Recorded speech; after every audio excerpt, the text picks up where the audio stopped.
thank you very much, everybody. We appreciate it. We're getting ready to go back. Had a tremendous 24 hours. We've had a tremendous 3 months, actually, because this has been going on for quite a while. That was a tape that we gave to Chairman Kim and his people, his representatives, and captures a lot, captures what could be done. And that's a great place, has the potential to be an incredible place between South Korea, if you think about it, and China. It's got tremendous potential, and I think he understands that, and he wants to do what's right. It's my honor today to address the people of the world following this very historic summit with Chairman Kim Jong Un of North Korea. Spent very intensive hours together, and I think most of you have gotten the signed document, or you will very shortly. It's very comprehensive. It's going to happen. I stand before you as an emissary of the American people to deliver a message of hope and vision and a message of peace. Let me begin by thanking our incredible hosts in Singapore, especially Prime Minister Lee, a friend of mine. This is a country of profound grace and beauty, and we send our warmest wishes to every citizen of Singapore who really made this visit so important and so pleasant, despite all of the work and all of the long hours. I also want to thank President Moon of South Korea. He's working hard. In fact, I'll be speaking to him right after we're finished. Prime Minister Abe of Japan, friend of mine, just left our country. And he wants what's right for Japan and for the world. Good man. And a very special person, President Xi of China, who has really closed up that border. Maybe a little bit less so over the last couple of months, but that's okay. But he really has, and he's a terrific person and a friend of mine, and really a great leader of his people. I want to thank them for their efforts to help us get through this very historic day.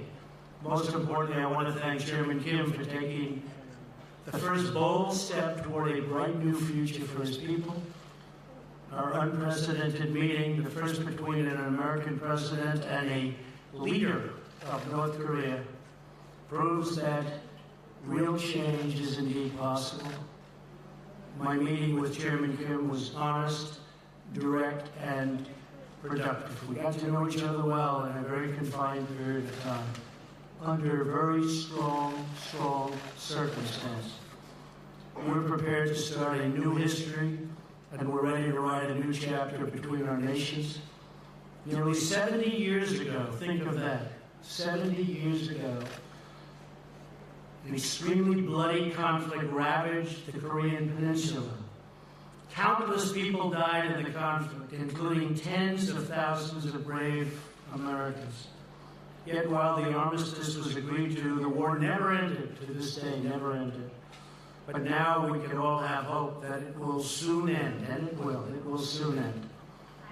The past does not have to define the future. Yesterday's conflict does not have to be tomorrow's war. And as history has proven over and over again, adversaries can indeed become friends. We can honor the sacrifice of our forefathers by replacing the horrors of battle with the blessings of peace. And that's what we're doing, and that's what we have done. There is no limit to what North Korea can achieve when it gives up its nuclear weapons and embraces commerce and engagement with the rest of the world that really wants to engage.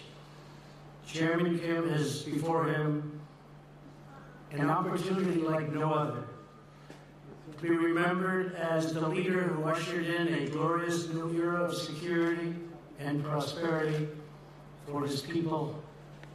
Chairman Kim and I just signed a joint statement in which he reaffirmed his unwavering commitment to complete denuclearization of the Korean Peninsula. We also agreed to vigorous negotiations to implement the agreement as soon as possible. And he wants to do that. This isn't the past.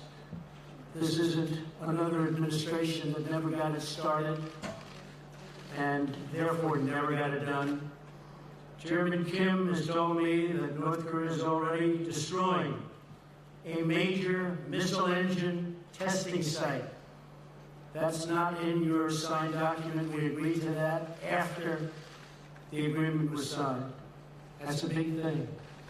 For the missiles that they were testing, the site is going to be destroyed very soon.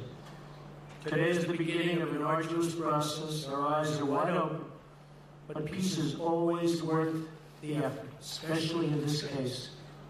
They should have been done years ago. They should have been resolved a long time ago. But we're resolving it now. Chairman Kim has the chance to seize an incredible future for his people. Anyone can make war, but only the most courageous can make peace. The current state of affairs cannot endure forever. The people of Korea, North and South, are profoundly talented, industrious, and gifted. These are truly gifted people. They share the same heritage, language, customs, culture, and destiny. But to realize their amazing destiny, to reunite their national family, the menace of nuclear weapons will now be removed. In the meantime, the sanctions will remain in effect. We dream of a future where all Koreans can live together in harmony, where families are reunited and hopes are reborn, and where the light of peace chases away the darkness of war. This bright future is within, and this is what's happening. It is right there. It's within our reach. It's going to be there. It's going to happen. People thought this could never take place. It is now taking place. It's a very great day. It's a very great moment in the history of the world. And Chairman Kim is on his way back to North Korea. And I know for a fact, as soon as he arrives, he's going to start a process that's going to make a lot of people very happy and very safe. So it's an honor to be with everybody today. The meeting, a big gathering of media, I will say, makes me feel very uncomfortable.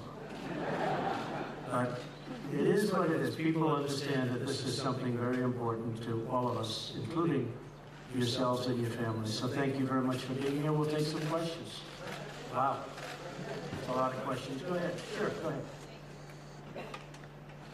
NBC. Thank you, Mr. President. 2 questions for you, if you don't mind. First, the man you met today, Kim Jong Un, as you know, has killed family members, has starved his own people, is responsible for the death of Otto Warmbier. Why are you so comfortable calling him very talented? Well, he's very talented. Anybody that takes over a situation like he did at 26 years of age and is able to run it and run it tough. I don't say he was nice, or I don't say anything about it. He ran it. Very few people at that age, you can take 1 out of 10,000 probably can do it. Otto Warmbier is a very special person, and he will be for a long time in my life. His parents are good friends of mine. I think without Otto, this would not have happened. Something happened from that day. It was a terrible thing. It was brutal. But a lot of people started to focus on what was going on, including North Korea. I really think that Otto is someone who did not die in vain. I told this to his parents. Special young man, and I have to say, special parents, special people. Otto did not die in vain. He had a lot to do with us being here today. Thank you very much. That second question for you, sir, was on the security. Second question, sir, on the security assurances you talked about in your statement. Can you be specific about what assurances you are willing to give to Kim Jong Un? Does that include reducing military capabilities? And just to follow up on your answer. No, we're not reducing anything. We're not reducing. At some point, I have to be honest, and I used to say this during my campaign, as you know probably better than most. I want to get our soldiers out. I want to bring our soldiers back home. We have right now 32,000 soldiers in South Korea.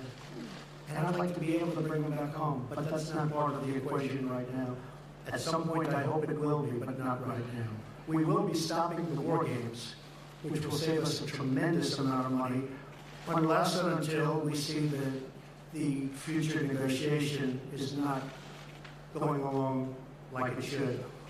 But we'll be saving a tremendous amount of money. Plus, I think it's very provocative. Yes, John? Yes, John, go ahead. Oh, go ahead. I'm sorry. I thought you were John Roberts. I looked at you. Much better, right? We're frequently confused, Mr. President. Mr. President, the joint statement does not talk about verifiable or irreversible denuclearization. No. Is that a concession on the part of the United States? No, not at all, because if you look at it, I mean, it said we are going to, let's say here, it will be gone. I don't think you can be any more plain than what we're asking. Issues related to the establishment of the new U.S. DPKR relations to the building. We talk about the guarantees, and we talk about unwavering commitment to the complete denuclearization of the Korean Peninsula. This is the document that we just sent. Did you discuss with Chairman Kim methods to verify, either with the United States or international organizations, that very process? Yes, we did. Yes, we did. And it will be verified. Yeah, we'll be verified. It'll be verified. How is that going to be achieved, Mr. President? Well, it's going to be achieved by having a lot of people there. And as we develop a certain trust, and we think we have done that, Secretary Pompeo has been really doing a fantastic job, his staff, everybody. As we do that, we're going to have a lot of people there, and we're going to be working with them on a lot of other things. But this is complete denuclearization of North Korea, and it will be verified. Will those people be Americans or international? Combinations of both. Combinations of both. And we have talked about it, yes. Yeah, go ahead. Be nice. Be respectful. Be very respectful, sir. What did Kim Jong Un say to you to give you the confidence that for once in the history of North Korea, they are not cheating the system and gaming the world and gaming the people who will have to go in and make sure that they're actually giving up their nuclear arsenal? Yeah, I mean, very fair question.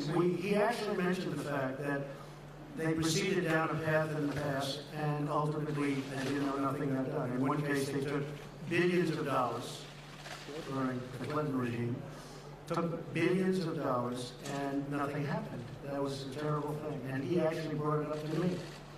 And he said, we have never gone this far. I don't think they've ever had the confidence, frankly, in a president that they have right now for getting things done and having the ability to get things done. And he was very firm in the fact that he wants to do this. I think he might want to do this as much or even more than me, because they see a very bright future for North Korea. So you never know, right? We never know. But I'll tell you what, we signed a very comprehensive document today, and I think most of you have been given that document. But we signed a very, very comprehensive document, and I believe he's going to live up to that document. In fact, when he lands, which is going to be shortly, I think that he will start that process right away. I do. I can only say that I know him for really well. It's been very rhetorical, as you know. I think without the rhetoric, it wouldn't have happened. I think without other things going along, I think the establishment of a new team was very important. They have a great team. But I think he wants to get it done. I really feel that very strongly. This, John, you know, you two guys look alike when the light is right on the hair is very similar. Let me see who's better. He's got pretty good hair. It's the angelic glow of the backlighting, Mr. President, that makes us look so similar. Of course, the denuclearization, nuclear weapons and biological weapons and whatnot, is one problem in North Korea. Another huge problem is the horrible record that they have on human rights. Was that discussed at all? Is that something that you will tackle in the future? Yes, it was discussed. It will be discussed more in the future, human rights.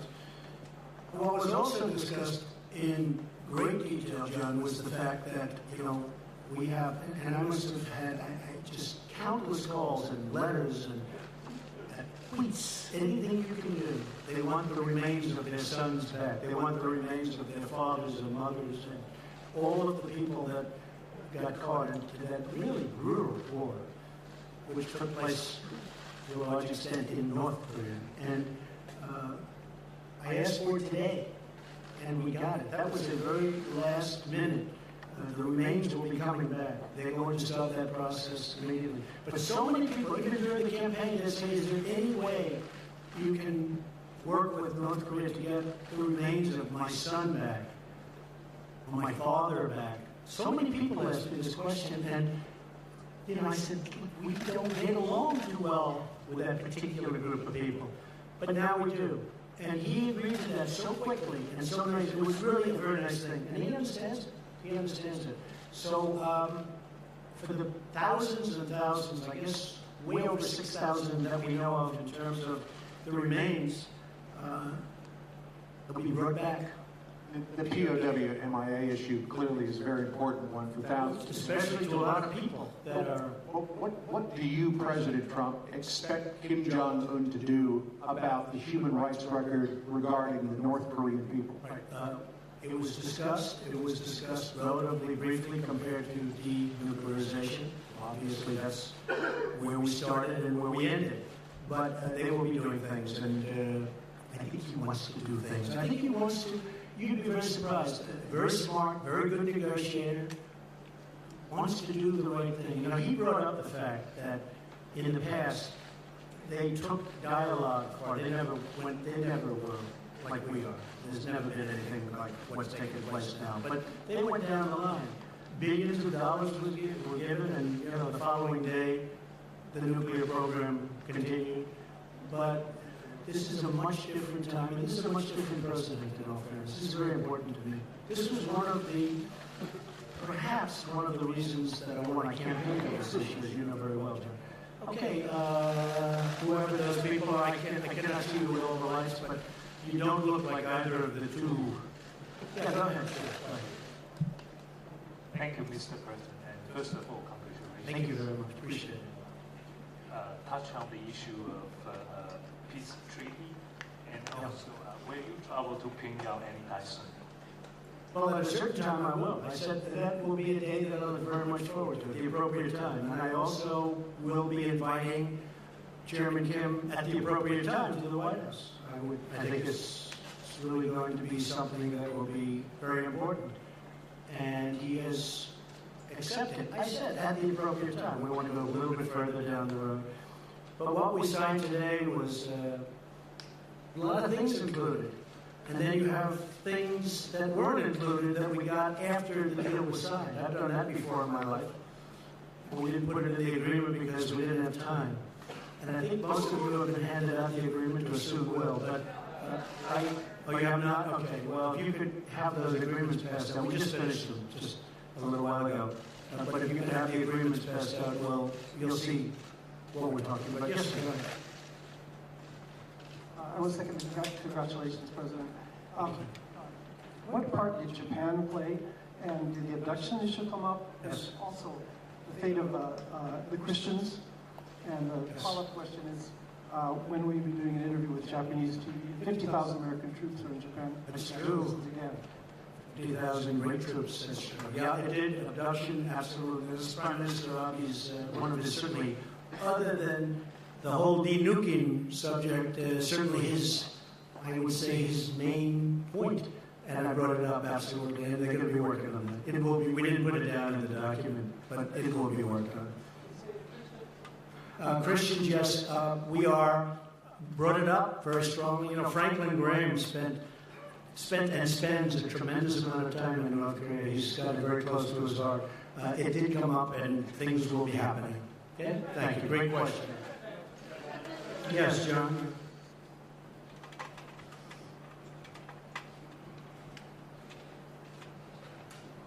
Thank you, Mr. President. Thank you.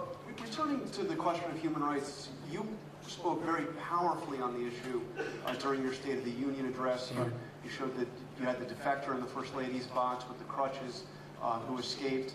And you, at that point, said that North Korea has more brutally oppressed its people than any other regime on earth.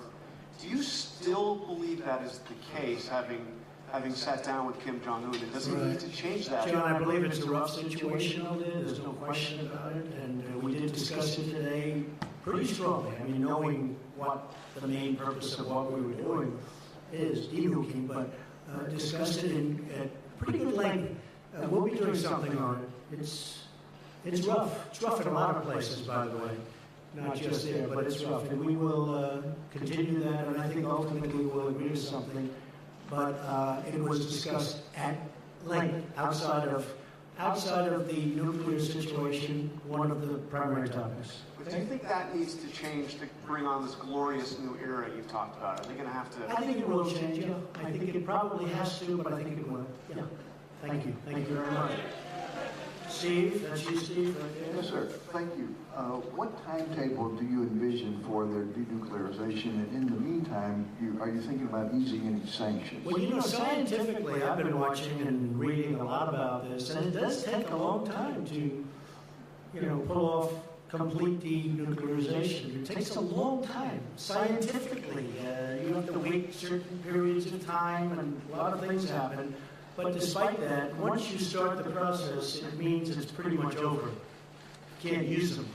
That's the good news. And that's going to start very, very soon. I believe that's going to start very soon. We will do it as fast as it can mechanically and physically be done, Steve. And the sanctions? The sanctions will come off when we are sure that the nukes are no longer a factor. Sanctions played a big role, but they'll come off at that point. I hope it's going to be soon, but they'll come off. As you know, and as I've said, the sanctions right now remain. But at a certain point, I actually look forward to taking them off. And they'll come off when we know we're down the road where it's not going to happen. Nothing's going to happen. Okay? Thank you. Yes, go ahead, please. Thank you, Mr. President. Thank you. Congratulations on this historic summit. Thank you very much. Congratulations to everybody, by the way. Congratulations to everybody. Yes. You signed a document with Kim Jong Un. It's essentially a piece of paper. Yesterday we had a briefing from the Secretary of State, Mike Pompeo, and he said the following: many presidents previously had signed off on pieces of paper, only to find that the North Koreans either didn't promise what we thought they had, or actually reneged on those promises. What makes this time different, Mr. President? Well, you have a different administration. You have a different president. You have a different Secretary of State. You have people that are, it's very important to them, and we get it done. The other groups, maybe it wasn't a priority. I don't think they could have done it if it was a priority, frankly. I don't think they honestly could have done it even if it was a priority. And it would have been easier back then. Would have been, for me, it would have been much easier if this were 10 years ago or 5 years ago. And I'm not just blaming President Obama. I mean, this goes back for 25 years. It should have happened. I was given a very tough hand. I was given this. I was given the Iranian and plenty of other problems. But we're doing really well. And the Iranian, I have to be honest, I did it because nuclear is always number one to me. Nuclear is number one. But on the Iranian, I think Iran is a different country now than it was 3 or 4 months ago. I don't think they're looking so much to the Mediterranean. I don't think they're looking so much at Syria like they were with total confidence. I don't think they're so confident right now. But I hope, with that being said, I hope that at the appropriate time, after these sanctions kick in, and they are brutal, what we've put on Iran, I hope that they're going to come back and negotiate a real deal, because I'd love to be able to do that. But right now it's too soon for that. Yes. Mr. President, you also talk about establishing diplomatic relations, exchanging ambassadors. How long before that happens? Good question. Hopefully soon, but we'll have to get things moving first. A little bit early for that. We have to get things moving. Yes, go ahead. Hi. Can you clarify when you said you're stopping war games? So Yeah. you are stopping the military exercises with South Korea? Yeah, we've done exercises for a long period of time working with South Korea. And we call them war games, and I call them war games, and they're tremendously expensive. The amount of money that we spend on that is incredible. And South Korea contributes, but not 100%, which is certainly a subject that we have to talk to them about also. And that has to do with the military expense and also the trade. So we're doing that. We actually have a new deal with South Korea in terms of the trade deal. We have to talk to them. We have to talk to many countries about treating us fairly. But the war games are very expensive. We pay for a big majority of them. We fly in bombers from Guam. I said when I first started, I said, where did the bombers come from? Guam, nearby. I said, oh, great, nearby. Where's nearby? 6.5 hours. 6.5 hours, it's a long time for these big, massive planes to be flying to South Korea to practice and then drop bombs all over the place and then go back to Guam. I know a lot about airplanes. It's very expensive. And I didn't like it. And what I did say is, and I think it's very provocative. I have to tell you, Jennifer, it's a very provocative situation when I see that and you have a country right next door. So under the circumstances that we're negotiating a very comprehensive, complete deal, I think it's inappropriate to be having war games. So number one, we save money a lot. And number two, it really is something that I think they very much appreciated. Does North Korea do something in return, though? Well, we've got, I've heard that. I mean, some of the people that, I don't know, maybe they were in it. I don't always want to go against the press because I just don't. Especially not today. This is too important. But I noticed that some of the people were saying that the president has agreed to meet. He's given up so much. Given up nothing. I'm here. I haven't slept in 25 hours, but I thought it was appropriate to do because we've been negotiating for literally around the clock with them and with us and with John and with Mike and a whole team of very talented people. But we haven't given up anything other than, you're right, I agreed to meet. And I think the meeting was every bit as good for the United States as it was for North Korea. But I just wrote down some of the things we got. And they got a meeting. But only a person that dislikes Donald Trump would say that I've agreed to make a big commitment. Sure, I've agreed to take a period of time and come here and meet, and that's good. But I think it's great for us as a country, and I think it's good for them. But what did they do to justify this meeting? Secured commitment for complete denuclearization. That's the big thing. They secured the release of 3 American hostages. They already gave them to us 2 months ago. These people are now living happily back in their homes with their families. And it was pretty rough for them, to put it mildly. Secured the commitment to recover the remains, including, these are of fallen heroes. And they're giving a commitment. They're starting it immediately to recover the remains. And I just went through how many people had asked me about it. I was amazed, actually. So many people would ask me, is it possible? Is it possible? At that time, we had no relationship to Chairman Kim or to anybody else in North Korea. It was a very closed society. So we're getting the remains back. Secured the halt of all missile and nuclear tests. For how long has it been? 7 months? You haven't had a missile go up. For 7 months, you haven't had a nuclear test. You haven't had a nuclear explosion. I remember a nuclear event took place, 8.8 on the Richter scale. And they announced, I heard it on the radio, they announced that a massive, earthquake took place somewhere in Asia. And then they said it was in North Korea, and then they found out it was a nuclear test. I said, I never heard of a Richter scale in the high 8s. And if you look, there has been no missile launches. They've blown up their missile area that's going to take place. That has not been written into the contract. We're going to give you the exact details on that. But they secured a hold of all missiles and of all nuclear tests. They secured the closure of their single primary nuclear test site, all 3 of them. They're in an area that's common around each other. They secured the closure. They secured the commitment to destroy the missile engine testing site. That was not in your agreement. I got that after we signed the agreement. I said, do me a favor. You've got this missile engine testing site. We know where it is. Because of the heat, it's incredible the equipment we have, to be honest with you. I said, can you close it up? You couldn't close it up. We maintain the ability to continue to apply sanctions. So we're applying sanctions. Now, I had 300 sanctions that I was getting ready to put on last week, and I said, I can't really put on sanctions when I'm meeting with. I thought it would be very disrespectful. 300 very big ones, powerful ones. And I said it would be disrespectful. So, Jennifer, when you look at all of those things that we got, and when we got our hostages back, I didn't pay $1.8 billion in cash like the hostages that came back from Iran, which was a disgraceful situation, what took place. So we've gotten a lot. So when I hear somebody in the media say that President Trump has agreed to meet, like, it's not a big deal to meet. I think we should meet on a lot of different topics, not just this one. And I really believe a lot of great things can happen. Yes, go ahead, please. Sir, you just listed off a lot of things that you say you got in this meeting.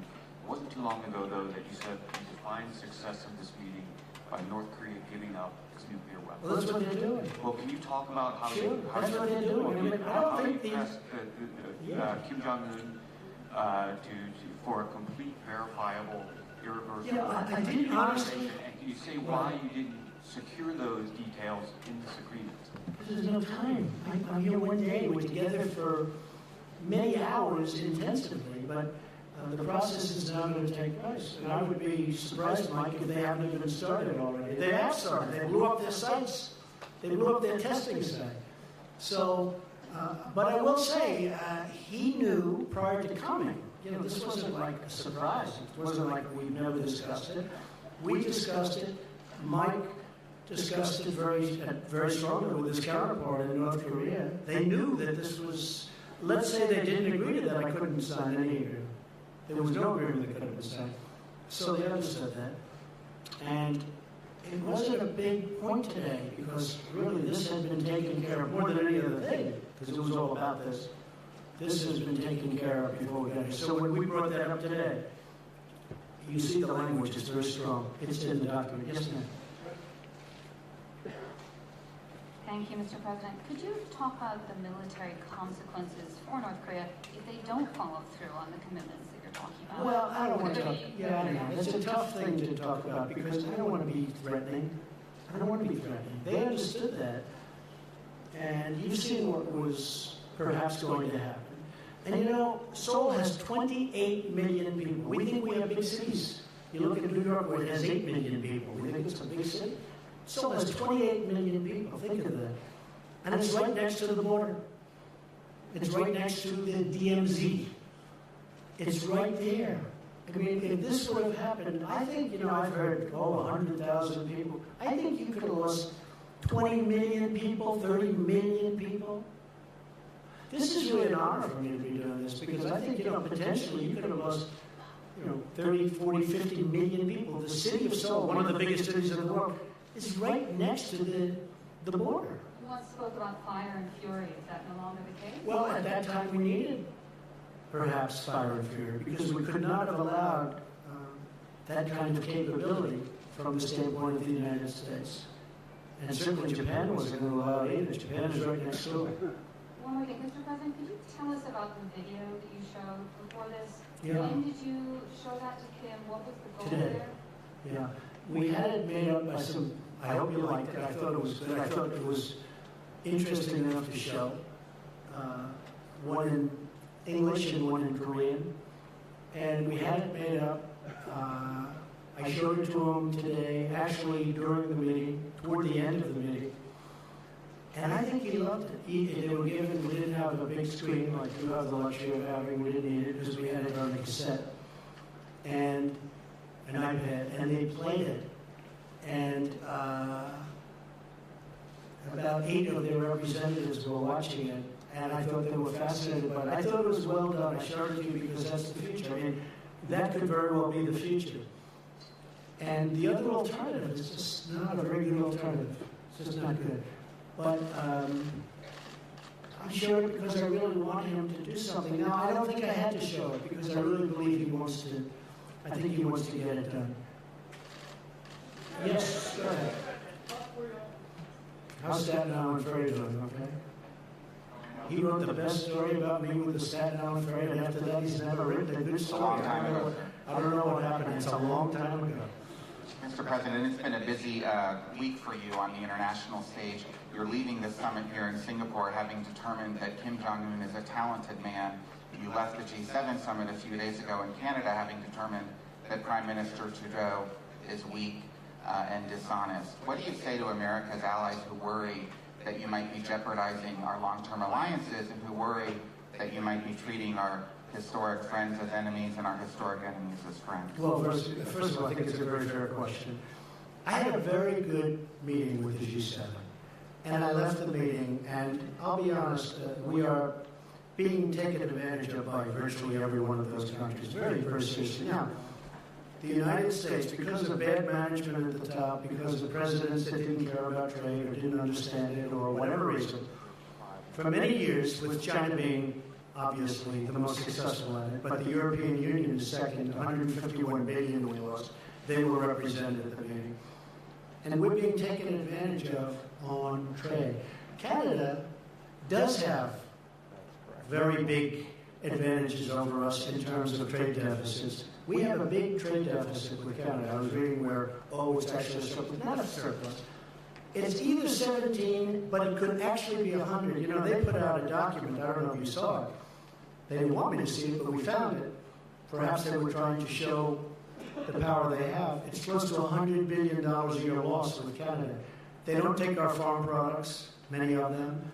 They charge what was 270%, but somebody told me the other day that a few months ago they raised it to 295% for dairy products. And it's very unfair to our farmers, and it's very unfair to the people of our country, the workers, the farmers, the companies. And we are not able to trade. They have tremendous barriers up, they have tremendous tariffs. So when I put in a countervailing tariff just to get us up a little bit so the balance isn't so much, it's like this. They said, oh, that's so terrible. I said, what's terrible? We have to catch you a little bit. We have to have a little balance. Even if it's not complete, we have to have a little balance. I say this with many countries. Anyway, we finished the meeting, really, everybody was happy. And I agreed to sign something. I asked for changes. I demanded changes, and those changes were made. In fact, the picture with Angela Merkel, who I get along with very well, where I'm sitting there like this, that picture was we're waiting for the document because I wanted to see the final document as changed by the changes that I requested. That was very friendly. I know it didn't look friendly, and I know it was reported like sort of nasty both ways. I was angry at her. Actually, we were just talking, the whole group, about something unrelated to everything, very friendly, waiting for the document to come back so I could read it before I leave. Anyway, I left it was very friendly. When I got out to the plane, I think that Justin probably didn't know that Air Force One has about 20 televisions. And I see the television, and he's giving a news conference about how he will not be pushed around by the United States. And I say, push him around. We just shook hands. It was very friendly. Look, countries cannot continue to take advantage of us on trade. The numbers are out over the last couple of years, and over the last many years, but over the last couple of years, this country has lost $800 billion on trade with other countries, the biggest one being China. $800 billion. $151 billion with the European Union. They don't take our agricultural products, barely. They don't take a lot of what we have, and yet they send Mercedes into us. They send BMWs into us by the millions. It's very unfair. And it's very unfair to our workers, and I'm going to straighten it out. And it won't even be tough. Okay? Thank you. Go ahead. Go ahead.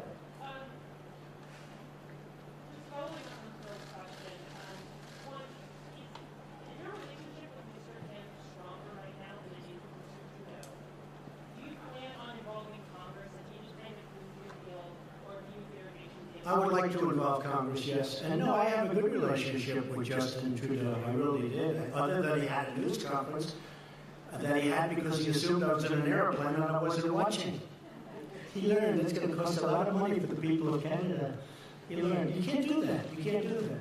We left. We had a very good relationship. I've had a good relationship with Justin. I have a good relationship with all. I have a very good relationship with Angela Merkel. But on NATO, we're paying 4.2%. She's paying 1% of a much smaller GDP than we are.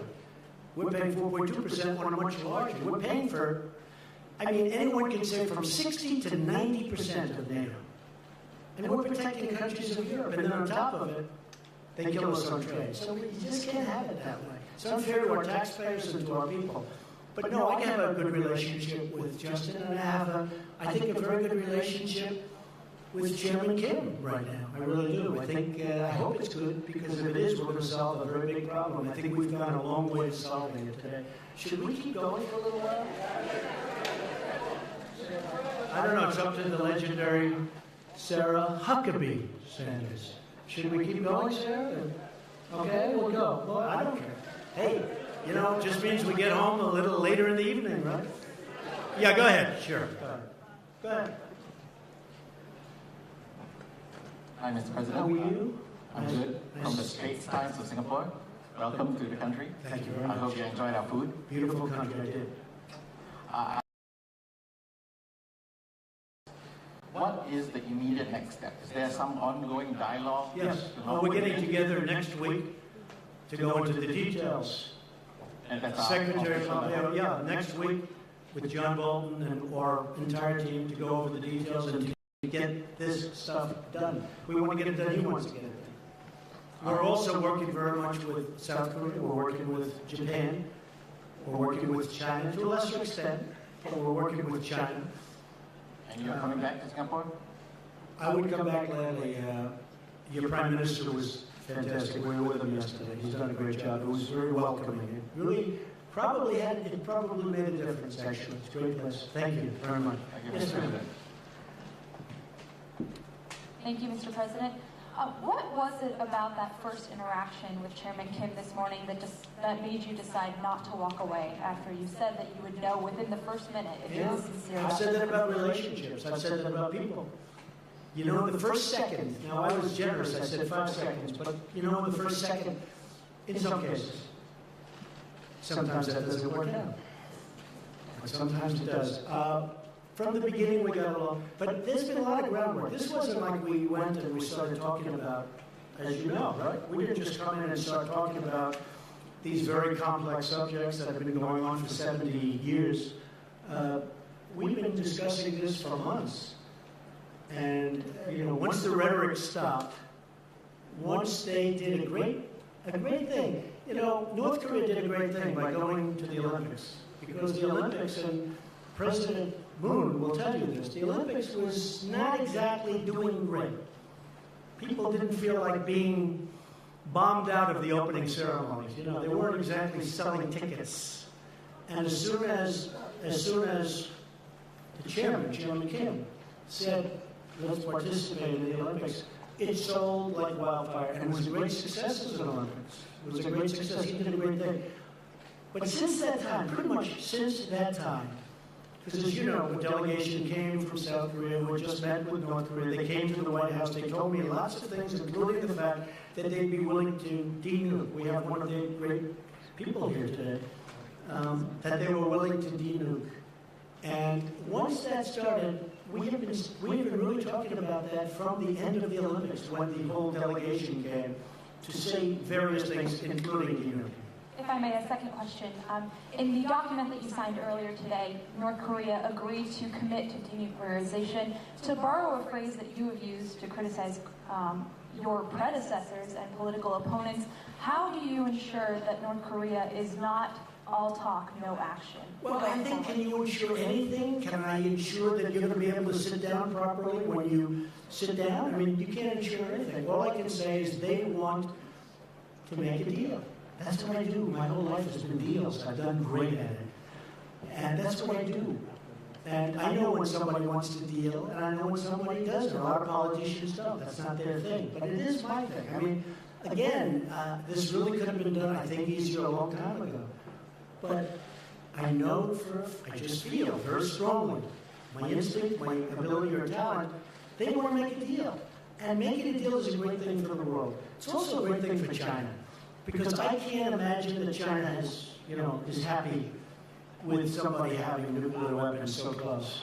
So, China was very helpful. So I think he wants to make a deal. Can anybody be certain? But we're going to be certain soon because the negotiations continue. Okay? Thank you very much. Go ahead. mentioned that you have raised extensively the issue of human rights with Yes. Kim. I wonder what you would say to the group of people who have no ability whatsoever to hear or to see this press conference, the 100,000 North Koreans kept in a network of gulags. Have you betrayed them by legitimizing the regime in Pyongyang? No, I think I'd help them because I think things will change. I think I'd help them. There's nothing I can say. All I can do is do what I can do. We have to stop the nuclearization. We have to do other things, and that's a very important thing. So at a certain point, hopefully you'll be able to ask a much more positive question or make a statement. But not much I can do right now. At a certain point, I really believe he's going to do things about it. I think they are one of the great winners today, that large group of people that you're talking about. I think ultimately they're going to be one of the great winners as a group. Yes, sir. Go ahead. Yeah. Would you ever consider removing the sanctions without significant improvement in the human rights situation? No, I want significant improvement. I want to know that it won't be happening. And again, once you start that process, there'll be a point at which, even though you won't be finished for a while because it can't happen scientifically or mechanically, but you're not going to be able to go back. You know, once we reach that point, I'll start to give that very serious thought. Yes, go ahead. Go ahead. Go ahead. You first. Mr. President, did you also discuss the cost of denuclearization and how North Korea is about to foot the bill while crippling sanctions remain in place on Chinese in Singapore? Well, I think that South Korea and I think that Japan will help them very greatly. I think they're prepared to help them. They know they're going to have to help them. I think they're going to help them very greatly. We won't have to help them. The United States has been paying a big price at a lot of different places, but South Korea, which obviously is right next door, and Japan, which essentially is next door, they're going to be helping them, and I think they're going to be doing a very generous job and a terrific job. So they will be helping them. Yes, ma'am, go ahead. Yes. Thank you, Mr. President. Thank you. I'd like to follow up on Steve's question. He asked you how long it would take to denuclearize the Korean Peninsula. You said a long time. What does that mean? Well, I don't know what you say a long time. I think we will do it as fast as it can be done scientifically, as fast as it can be done mechanically. I don't think, I've read horror stories. It's a 15-year process, okay? If assuming you wanted to do it quickly, I don't believe that. I think whoever wrote that is wrong. But there will be a point at which, when you're 20% through, you can't go back. And how long? I had an uncle who was a great professor for, I believe, 40 years at MIT, and I used to discuss nuclear with him all the time. He was a great expert. He was a great, brilliant genius, Dr. John Trump at MIT. I think he was there 40 years, I was told. In fact, the head of MIT sent me a book on my uncle. But we used to talk about nuclear. We were talking about a very complex subject. It's not just like, oh, gee, let's get rid of the nukes. It takes a period of time.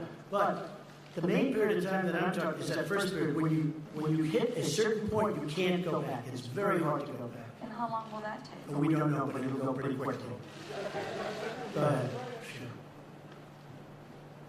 Thanks, Mr. President. I wanted to ask again on the sanctions campaign. You alluded at the very beginning that the Chinese are not doing as great a job securing the border as they were before. You expressed, some doubts when Kim went to see President Xi. The Russian foreign minister was in Pyongyang and said there shouldn't be any sanctions while these negotiations are underway. And the South Koreans are now talking about restoring some form of trade. So with all of those players appearing to be moving toward eroding sanctions, how can you keep the sanctions regime in place? What leverage do you have on these countries? Well, I think we have a lot of leverage.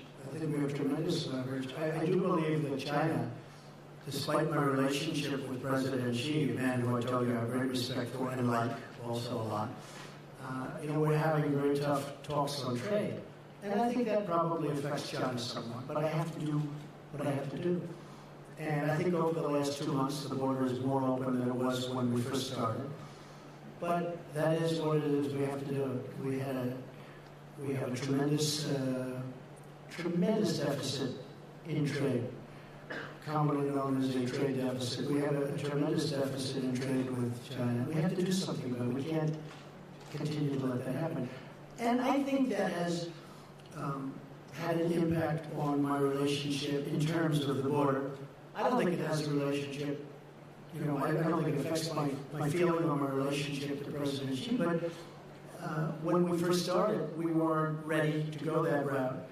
And as we started preparing and getting ready to do that, I think that's had an impact on, frankly, the border, which is a shame, but I have to do it. I have no choice.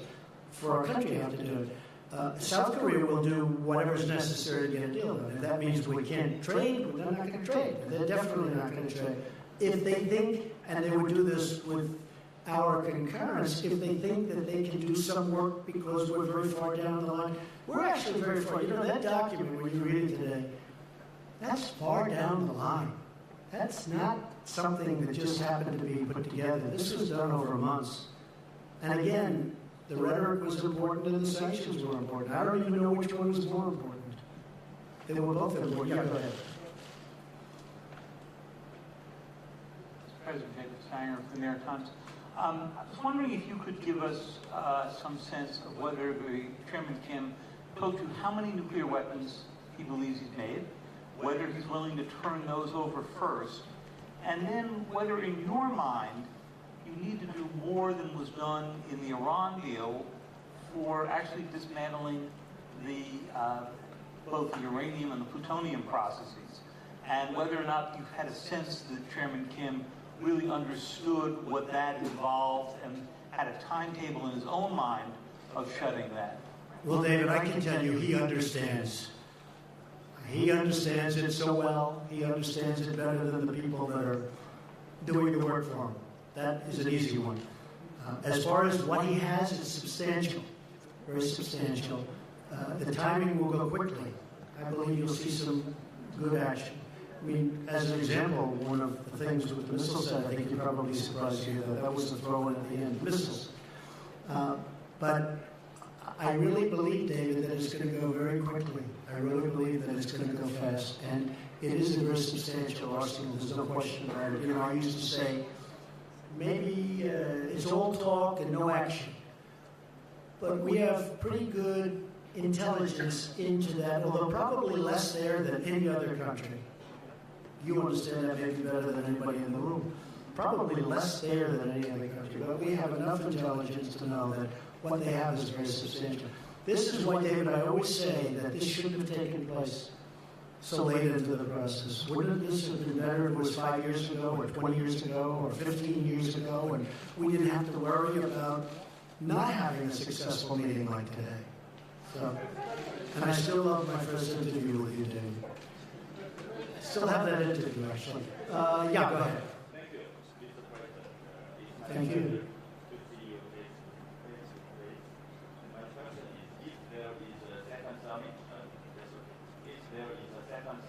With Chairman Kim Jong Un, will it be in Pyongyang or Washington? We haven't set that up.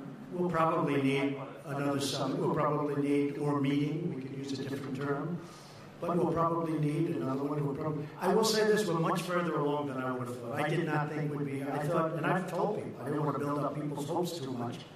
I told people, I thought that this would be a successful meeting if we got along, we developed a relationship, and we could have maybe gotten to this point in 3 or 4 months from now. But it really happened very quickly. A lot of that was because of the foundation that was put down before we met. A lot of things happened very fast.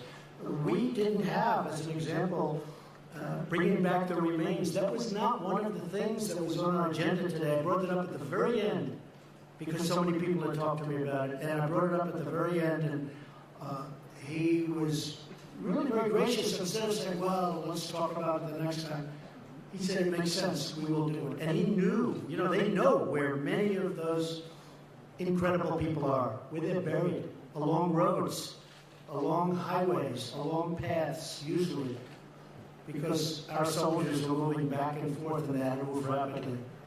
It's very sad. But he knew, and that was brought up at the very end, and it was really great that he was able to do it. A lot of people are going to be very happy about that. Yes, go ahead, please. Thank you, Mr. President. General Robinson, American News. Congratulations. Thank you for the nice way you treated us. We appreciate it. Really, it's very good. It's really beautiful what you do. Go ahead. So you... Now I'll probably get this killer question. Well, I do want to talk about the future of North Korea. Sure. Specifically, the people are. Kim Jong Un is saying he's wanting a brighter future with prosperity for his people, yet we know they lived under oppression.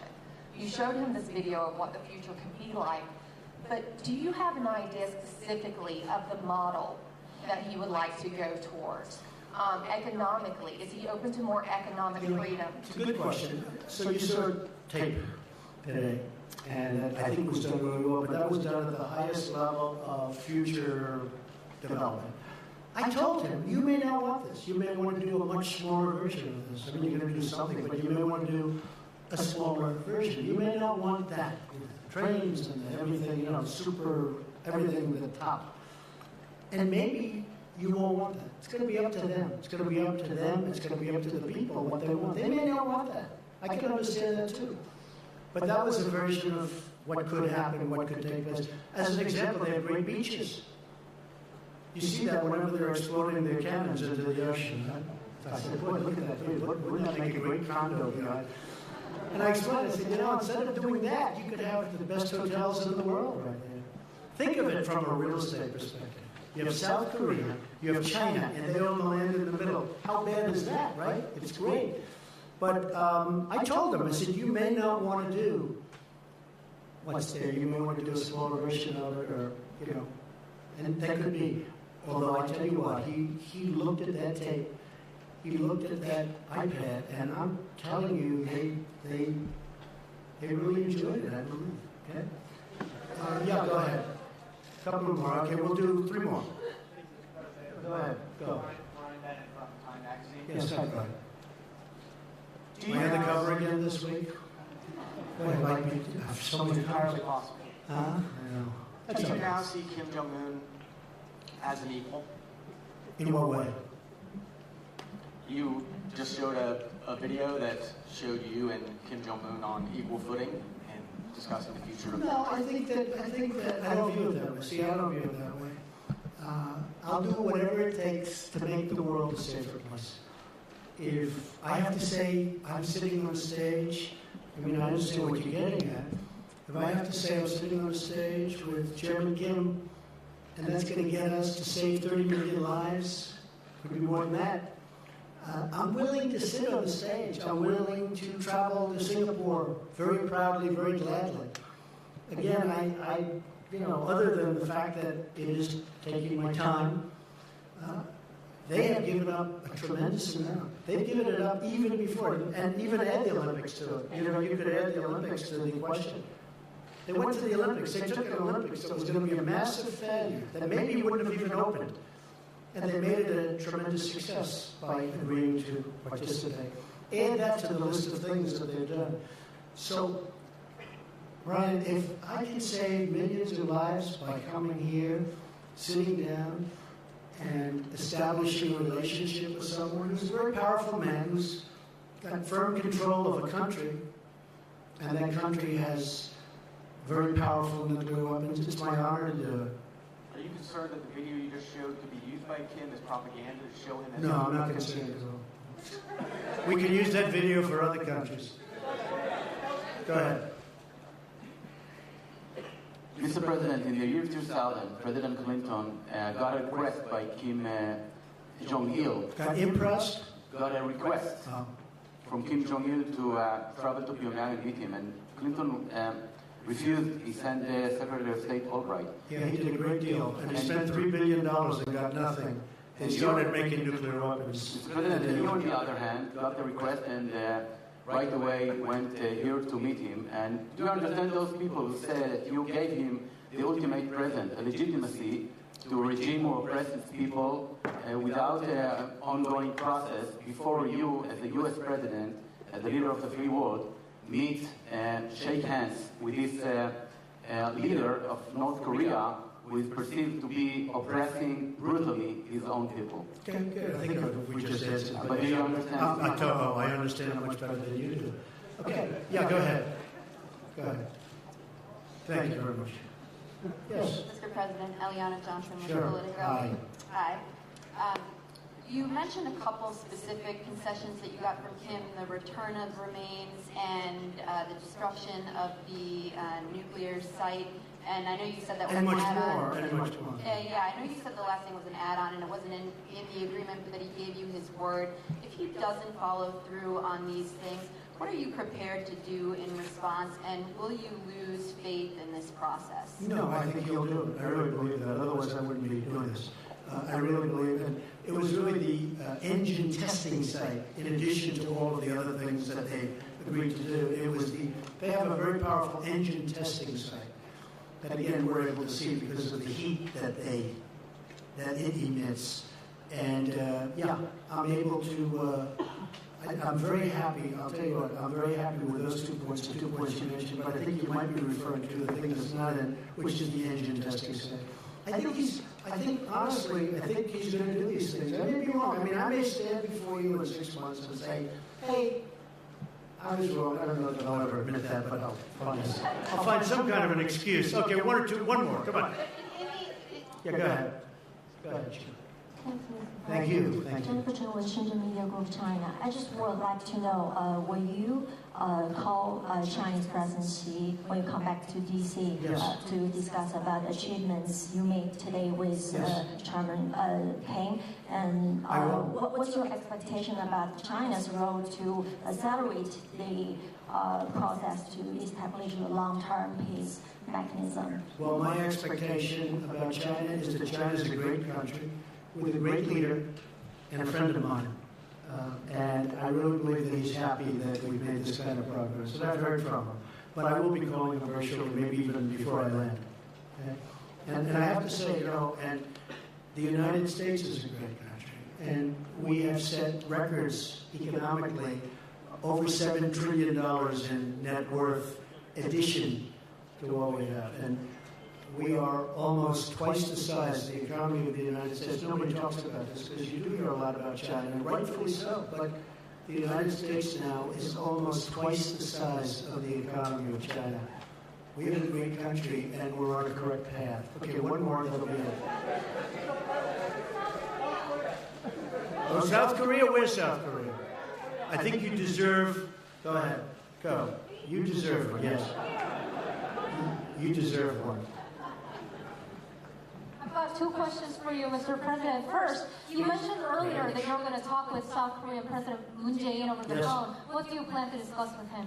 I just want to tell him about the meeting. Very successful, and he'll be very much involved in the final negotiation. He's a very, very fine gentleman, also a friend of mine, and I look forward to speaking to him. He'll be very happy when he hears about it. I've already sent word to him about what happened. I sent the document to him, actually, and all of the details behind the document. So I'll be talking to him very shortly. If I may ask another question, in signing the peace treaty, do you plan to work this out with North Korea's Chairman Kim only, or what do you think about the involvement of South Korea and China as the signatories? I'd like to have them involved also. There's a question as to whether or not we're supposed to, or whether or not we legally have to. I don't care. I think it would be great to have China involved, and also, of course, South Korea.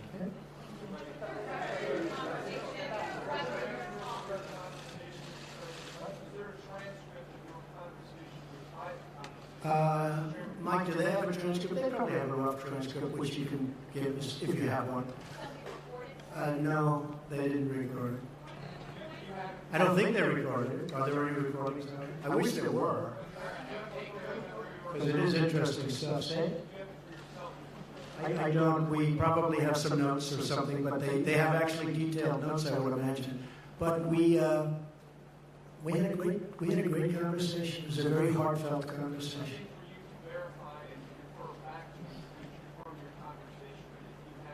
Well, I don't have to verify because I have one of the great memories of all time. So I don't have to. Okay? Yeah, but I don't want to discuss it. But what we did is we've had numerous discussions. We've had very important relationships established at Mike's level and other levels. In fact, a couple of people here from, as you know, from North Korea. They're in the room. We have a few people in the back also from the room. So when we went into this final agreement, very importantly, we really didn't go in cold. We went in with tremendous relationship and tremendous knowledge, and I think that's why we got it done. So I'm going to head back. I don't know about you folks, but it's been a long time since I've taken it easy. So now we can take it a little bit easy, and then the work begins again. And I appreciate everybody being here. I hope we've answered your questions. And thank you very much. And sort of congratulations to everybody, because this is really, to me, it's a very important event in world history. And to be really true to myself, I have to add, I want to get it completed. So Mike, our whole team has to get to work and get it completed, because otherwise we've done a good job. But if you don't get the ball over the goal line, it doesn't mean enough. Okay? So thank you, and sort of congratulations to everybody in the room. Thank you very much. Appreciate it.